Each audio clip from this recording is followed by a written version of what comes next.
Sa gitna ng kontrobersya sa flood control projects, hinimok ni Pangulong Marcos Jr. ang mga bagong opisyal ng League of Provinces na magsilbing konsensya ng bayan at isiwalat ang anumang anomalya sa mga proyekto ng gobyerno. Si Creseling Catarong sa report. Para sa mga bagong opisyal ng LPP, magsisilbing gabay, magsisilbing boses, at higit sa lahat, magsilbi kayong konsensya.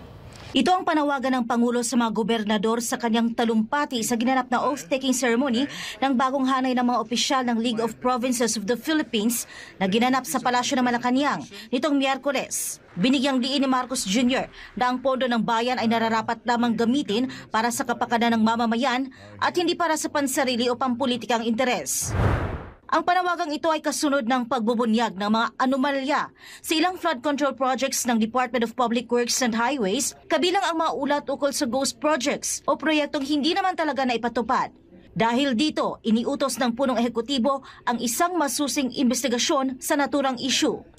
Nagpahayag ng pagkadismaya ang Pangulo sa maling paggamit ng pondo ng bayan at nagbabala na ang mga kontratistang sangkot sa maanumalyang proyekto ay maaring ma-blacklist at maharap sa kasong economic sabotage. Kaya hinimok niya ang mga opisyal ng LPP na magsilbing konsensya ng pamahalaan, harapin ang mga ugat ng katiwalian at tumulong sa pagtatatag ng isang mas tapat, bukas at responsableng burokrasya.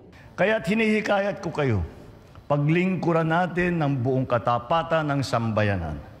Tiyakin natin nasa wasto ang mga proyekto na ipinapatupad ng pambansang pamahalaan at ng lalawigan at isiwalat natin kung may makikitang taliwas. Ang League of Provinces of the Philippines na binubuo ng 82 gobernador mula sa iba't ibang lalawigan ay nasa ilalim ng mandato ng Republic Act No. 7160 o ang Local Government Code of 1991. Ito'y nagsasaad ng eleksyon ng kanilang mga opisyal sa antas ng regional at pambansa at pinangungunahan ng LPP President na namumuno sa General Assembly.